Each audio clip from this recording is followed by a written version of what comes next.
ពុជាជាទីស្នេហាត្រូវខ្មាំងអើយប្រហាអត់មានឈុំ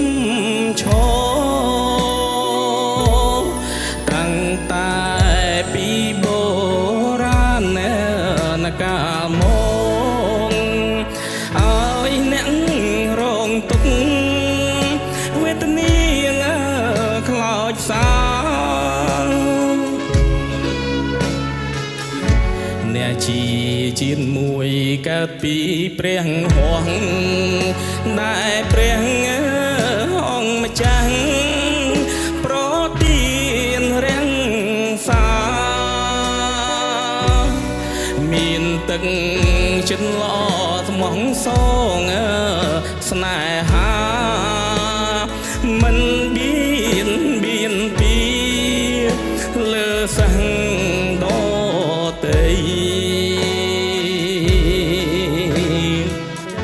ពេលនេះនាងមានសន្ត្រូវវិលុកសូមឲ្យនាងទុកចិនព្រះម្ចាស់ថ្លៃ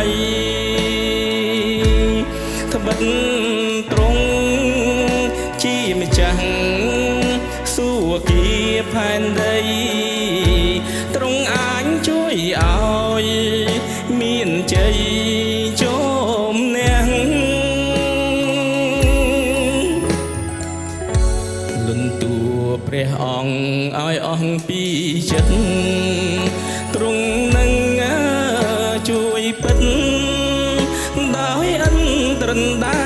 ងជាងទ្រង់នឹងត្រនាងក្នុងព្រះហោច្បាស់